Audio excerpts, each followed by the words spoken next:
welcome to the Agape Experience, where we inspire growth, healing, and authentic living. I welcome you back to this part 2 of ego-based love versus spirit-based love. I had to cut the previous video because it was a 26-minute video, so I wanted to break it down into a 2-part. And it's just like a rough transition into this part 2, so I just wanted to take a moment to say thank you for listening. And if you haven't watched part 1, go back and watch part 1.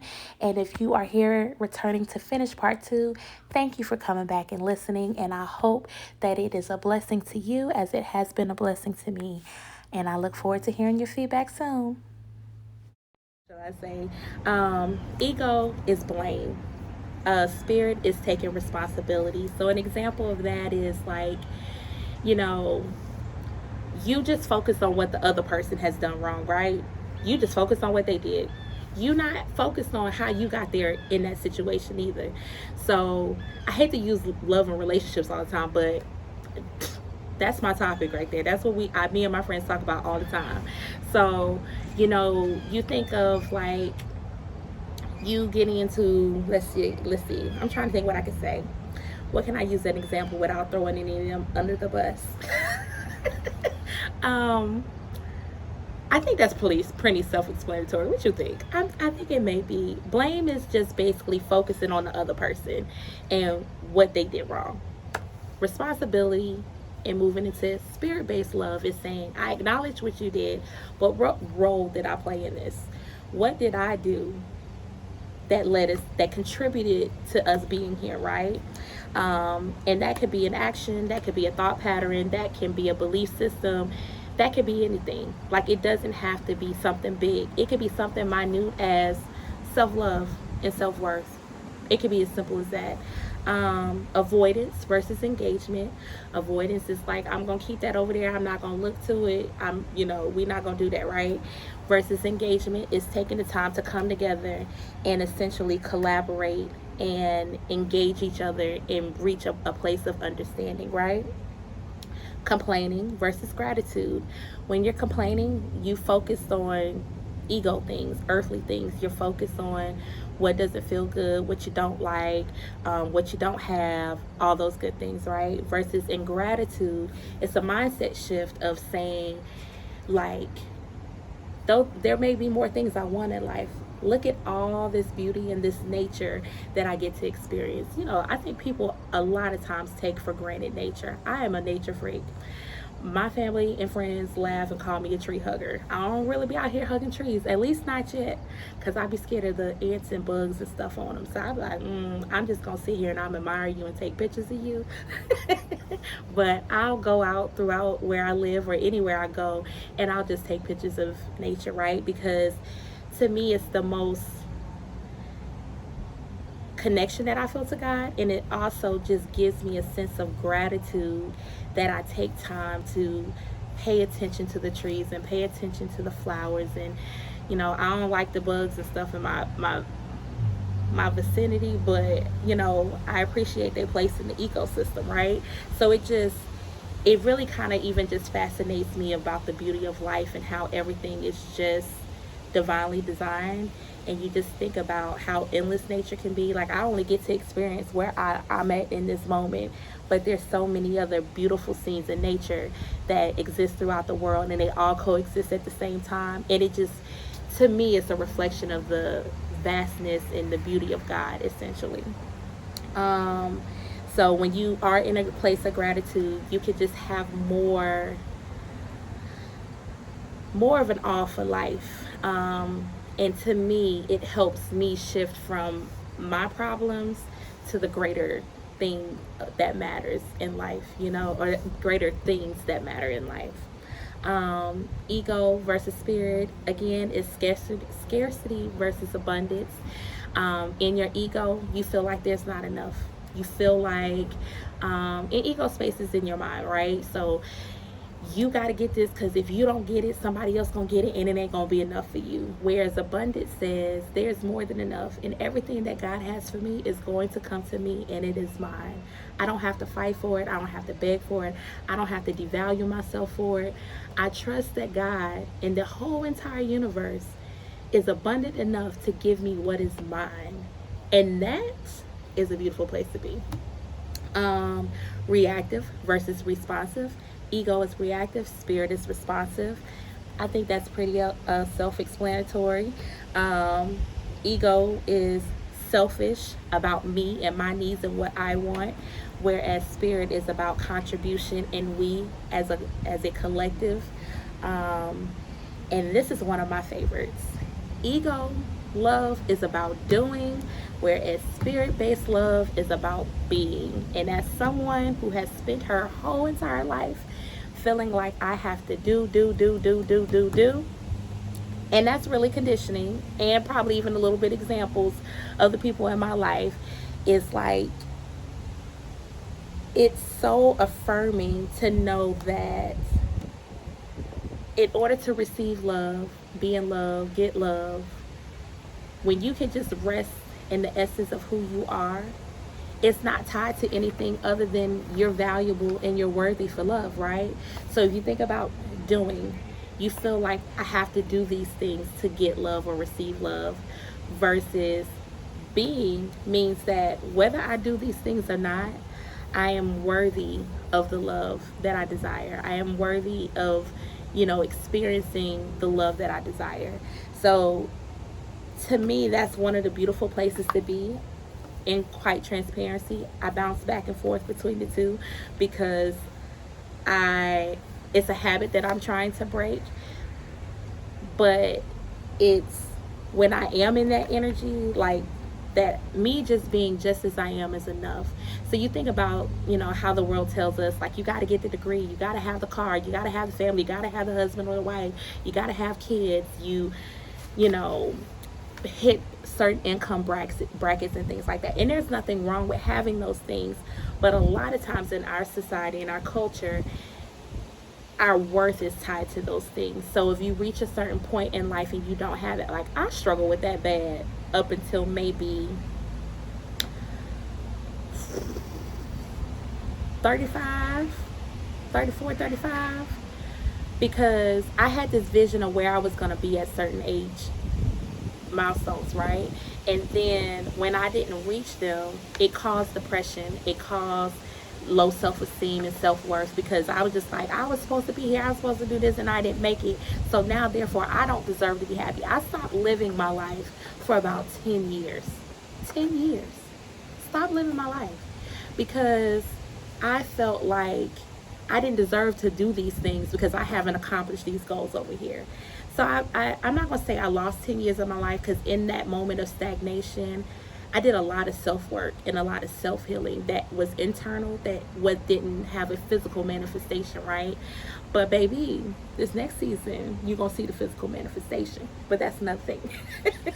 So at the end of the day, it's kind of like when we attach doing versus being to whether or not we're experiencing love or deserve love, we can miss out on experiences because in our head space, ego space, we're not doing enough. We're not where we're supposed to be. Whereas spirit tells us, just as you are, the weight that you are, the bank account that you got, the clothes that you got on your back, the car you drive, the roof over your head, the bike you ride, whatever it is you riding, you doing, you working, you are worthy and you are enough and you deserve divine love. How beautiful is that, right? And the last thing I have is withholding and openness. So withholding is an ego thing because a lot of times we withhold parts of ourselves from people and experiences because we feel like if we expose ourselves, we may not get accepted, right? We may be judged. Whereas openness, spirit-based love, is like you being able to show up in all your glory and all your not so glory and know that you are loved and you are deserving of love. And it's kind of like that gives another level of self-acceptance. And in that self-acceptance, it helps you accept other people easier.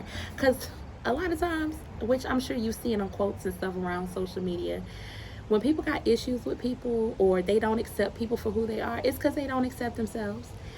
I had to get to a place where people's opinion of me or how they view my life and what's going on with my life, it ain't got nothing to do with me. Nothing. Because at the end of the day, my life is my life and my life don't affect you. It might bother you because you feel like I deserve more, I should have more, or whatever. But you so focused on what's wrong with my life.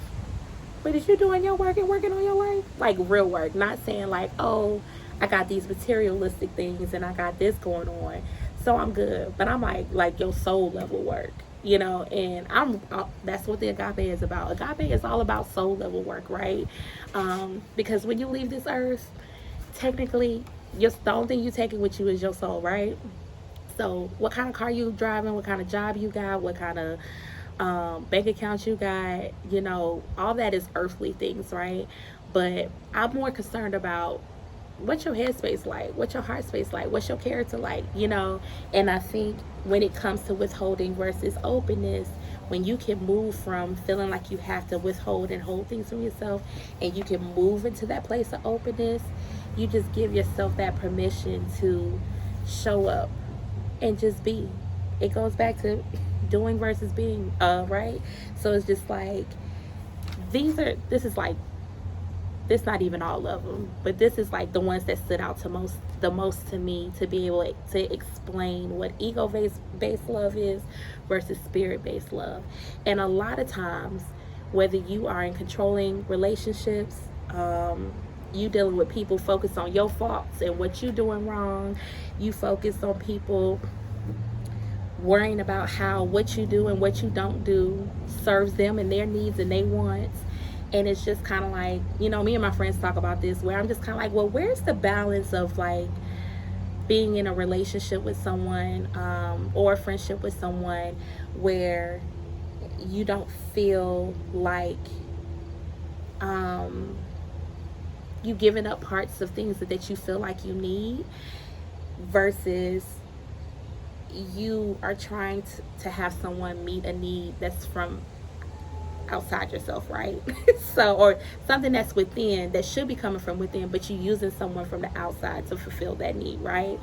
And I don't know the answer to that. I think it's probably a case by case basis, but it definitely it's definitely something that I have been working on in my personal life, of like, yeah, these are things that I may desire or want, but learning to accept people for where they are. Like, I'm challenging myself to love more from a spiritual base than it is from my ego base. And like I said, that ego, especially during retrograde, be doing what it be doing, right? Because ego also reveals to you when your ego is wounded and you're offended or you're triggered by things. It's just all information and feedback of where your soul needs more healing and where you need to put more healing work in.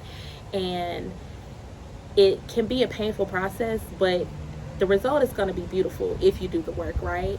And yeah, so basically there's,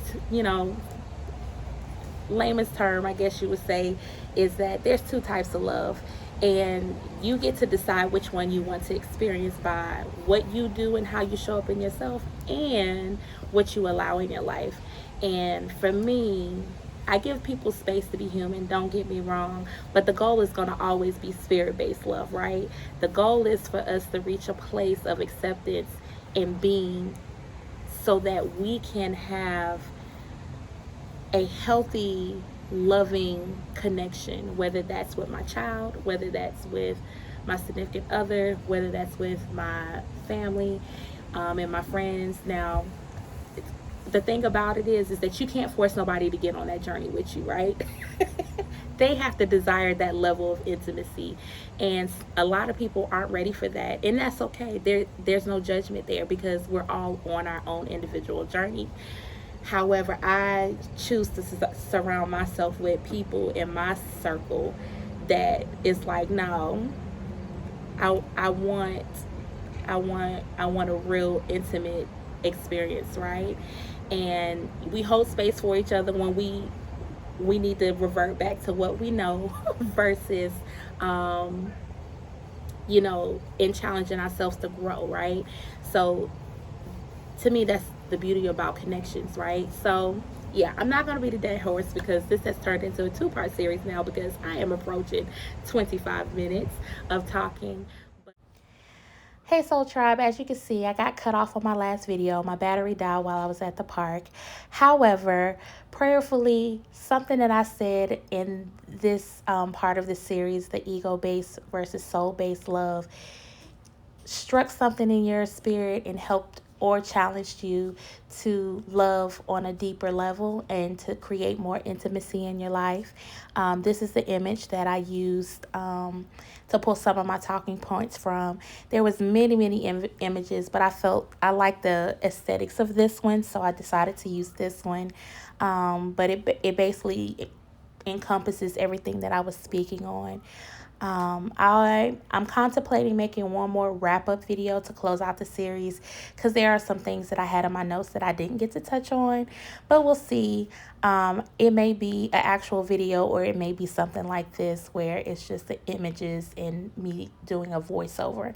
Either way, I thank you for listening. I thank you for your time, and I hope you have a wonderful and beautiful, blessed week. Until next time, blessings, light, and love.